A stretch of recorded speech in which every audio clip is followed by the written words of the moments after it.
Hello, gentlemen, and welcome to the Men Save Your Marriage show. My name is Terry. I'm your host. I did an autopsy on my failed marriage, and now I use the lessons that I learned to coach other men on how to save their marriage before it fails. I'm going to share with you the things I wish someone would have shared with me before my marriage failed. Are you ready? Let's get started.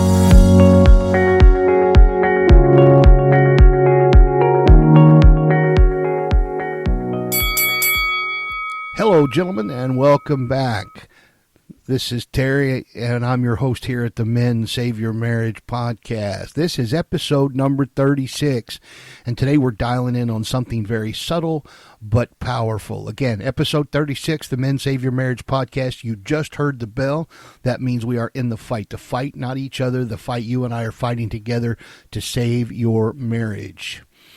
So what are we talking about? Today, episode number 36, we are talking about the power of non-sexual touch. How to build connection with your wife without pressure. Okay? This is one of the most underrated, misunderstood thing by men. I find this over and over and over again.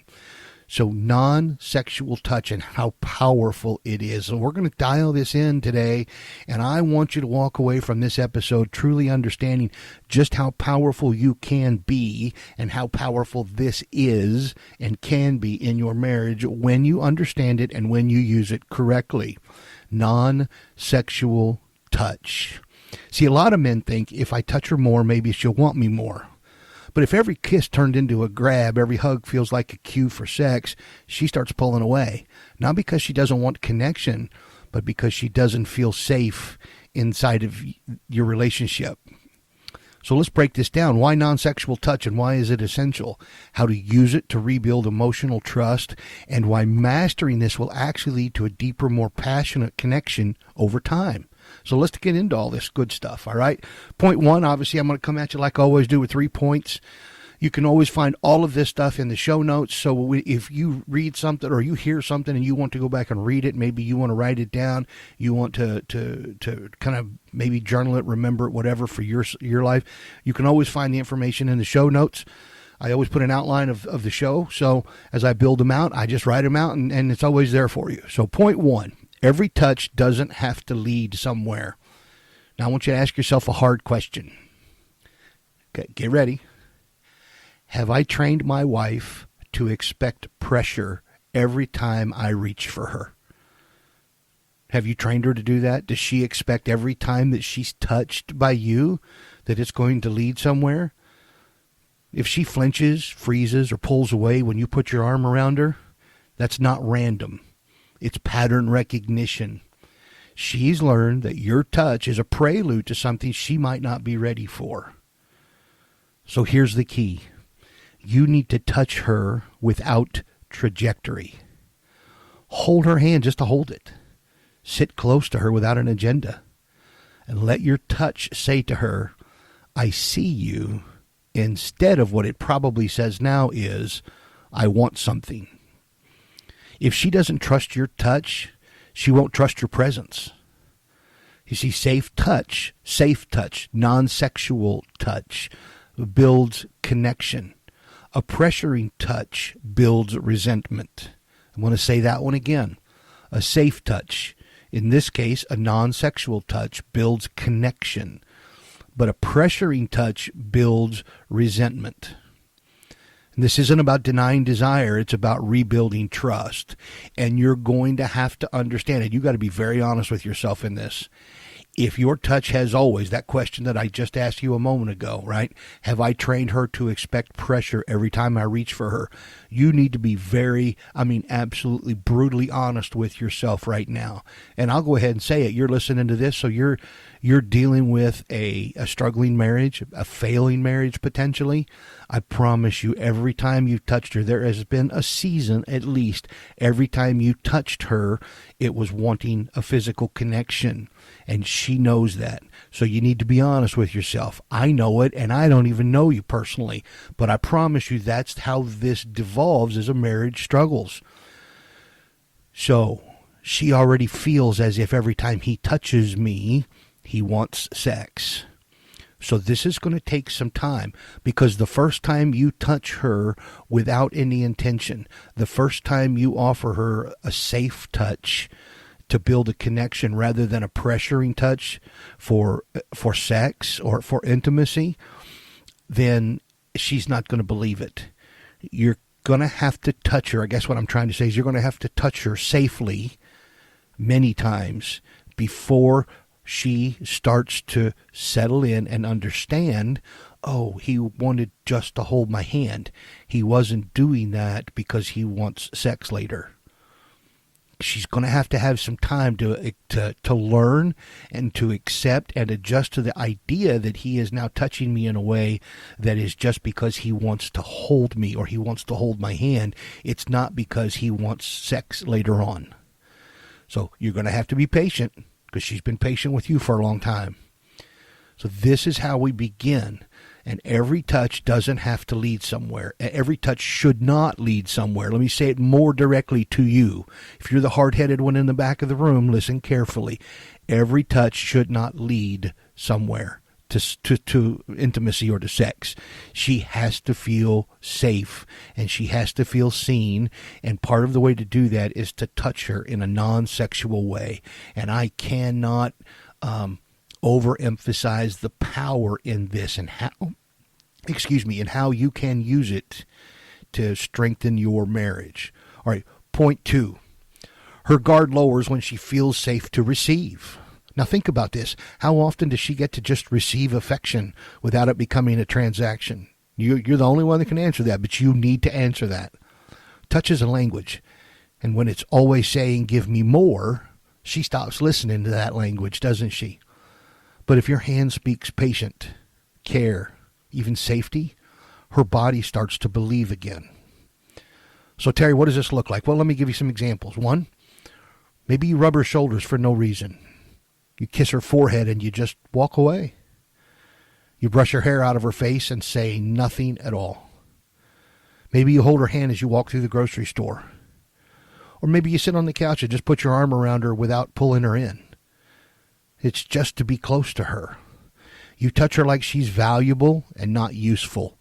That is imperative. And that's when she can begin to trust again. Did you hear what I said? Touch her like she's valuable, not useful. See, that kind of affection disarms fear and rebuilds openness. And let it just be about closeness. No finish line, no angle, no manipulation, no transactional need at the end. I just want to be close to you. You're my favorite human. I love you. I want to be close to you. I want to hold your hand. I want to smell you. I want to move your hair out of your face. I want to know how you're feeling. All of those things. She needs to experience that. And if she hasn't been, there is no way that she feels safe. So just let it be about the closeness. You're not expecting anything in return. You're not working an angle. You're not manipulating. Okay? This is how you can begin to build safety, and this is how you can use non-sexual touch to strengthen the connection between the two of you.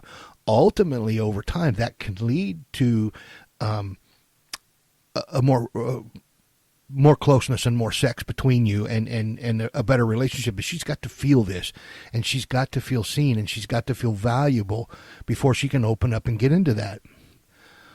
All right, so before we move on to point number 3, finally in this third point, sorry for this episode, a guide to deeper connection in your marriage. But first, your marriage is slipping and you know it. It's not what it used to be. Maybe it's barely alive. The silence is louder than the yelling ever was. She's checked out emotionally, and maybe you have too. Guys, I've lived this. You know I've lived this. I've told you about my story, and I know some of you are living this right now. See, the problem was I let it get worse, and I didn't do anything about it. I didn't know. I just simply didn't know. And I don't want you to make that same mistake. So if you're tired of watching your marriage bleed out while you sit on your hands, then it's time to step up. I've built a 7-day marriage reset challenge for men who are finally ready to lead. And I want you to start today. So go to the mensaveyourmarriage.com website. Go to mensaveyourmarriage.com/reset and sign up for the 7-day marriage reset challenge now. Go do it today, right now. It doesn't cost you anything. It is completely free, but I built this to help you reset your marriage. And I want you in the next 7 days to go through this challenge every day and reset your marriage, and you can finally start leading. So do it now. mensaveyourmarriage.com/reset. And finally, point 3. And as I said before, a guide to deeper connection in your marriage. Point 3. And you need to learn this and understand this. You create the atmosphere. It is totally on you, men. It is totally on you to create the atmosphere. Why? Because you're the leader. You're supposed to lead. So you get to create the atmosphere. That is your privilege and your responsibility. See, she's not broken. She's not cold. It's not that she's just not into you. She's responding to the environment that you create. Your tone, your attitude, your touch, that all creates the environment. So I want you to ask yourself, would I feel safe opening up if somebody only touched me when they wanted something? See, that's the way she probably feels. And you need to ask yourself that question, and you need to answer it honestly based on the atmosphere you've created in the home. Would I feel safe opening up if someone only touched me when they wanted something? If she feels like every physical interaction has a price tag, she'll emotionally withdraw. But if your touch feels like a gift, given freely, given often, given gently, her guard will come down. So let your body language say to her, I'm here, I see you, and you matter. That's what non-sexual touch communicates at its highest level. Is you're here, you're in the game with her, you see her, and she matters to you. When your non-sexual touch communicates that, then it's completely game-changing, and you have changed the atmosphere. I hope that you're sitting down for this next line, because this will truly put into perspective the truth about the atmosphere and about the impact you have on that atmosphere.